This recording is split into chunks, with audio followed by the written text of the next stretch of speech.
In this lecture, I'm going to talk about the discounted free cash flow model. In the discounted free cash flow model, our focus is on the cash flows that are generated by the firm and it's available to all of the firm's investors. So not only its equity holders, but also to its debt holders. Okay?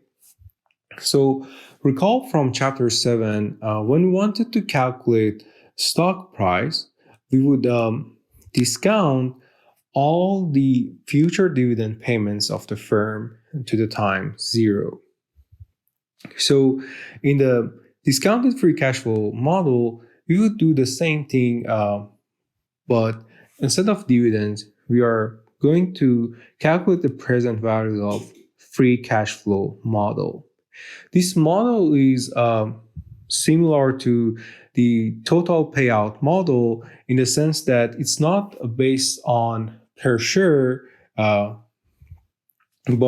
we are going to calculate the free cash flow for the firm as a whole. So what I mean is that consider this timeline, and this timeline goes to infinity. So at time 1, we have a free cash flow 1. At time 2, we have free cash flow 2. And at time 3, we have another free cash flow, and so forth. Okay, so at time 0, once we discount back all these free cash flows, what we have is the enterprise value at time 0. So by calculating the present value of all of future free cash flows of the firm, what we calculate is the enterprise value.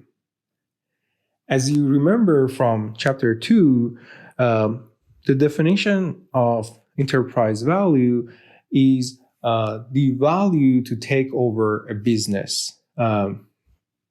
So, for example, if you want to acquire a business, we would pay for its equity, so market value of equity, and we would also pay all of its debt, and then we would take whatever cash holding that the firm has.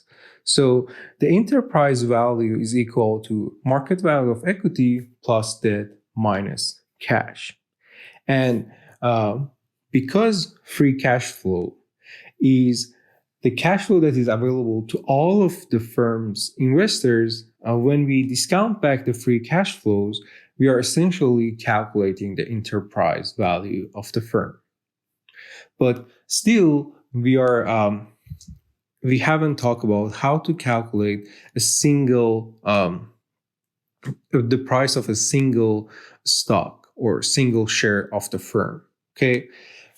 But before that, first of all, let's talk more about the free cash flow. Okay. So, what is free cash flow? Free cash flow measures the cash generated by the firm before any payments to debt or equity holders. And the formula to calculate the free cash flow is as follows. So we would have the earnings before interest and tax and multiply it by 1 minus tax rate of the firm. We would add back the depreciation, subtract the capital expenditure, and also subtract any increases in the net working capital. So this is very similar to what we see in the chapter 9 when we were calculating the incremental cash flow for a project. Okay, so let's solve an example to see how we can calculate the free cash flow for a firm. River Inc. has EBIT of $20 million, depreciation expenses of $2 million, capital expenditures of $4.5 million, and it has increased its net working capital by $1.4 million. If its tax rate is 25%, what is its free cash flow? So the formula that we are going to use in this example is the one that you saw in the previous slide. So if I want to calculate the free cash flow for the firm, I just need to replace the numbers that is given by the example. So first, I'm going to put EBIT multiplied by 1 minus the tax rate.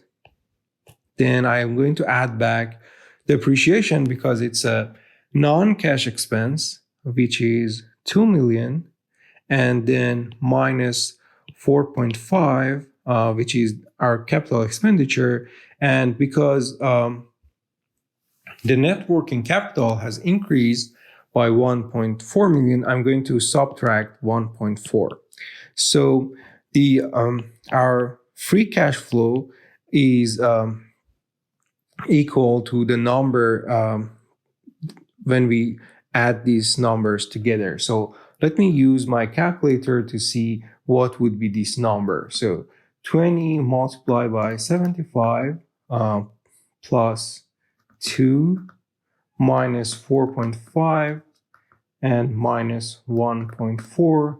So we have $11.1 million as the free cash flow for River Inc.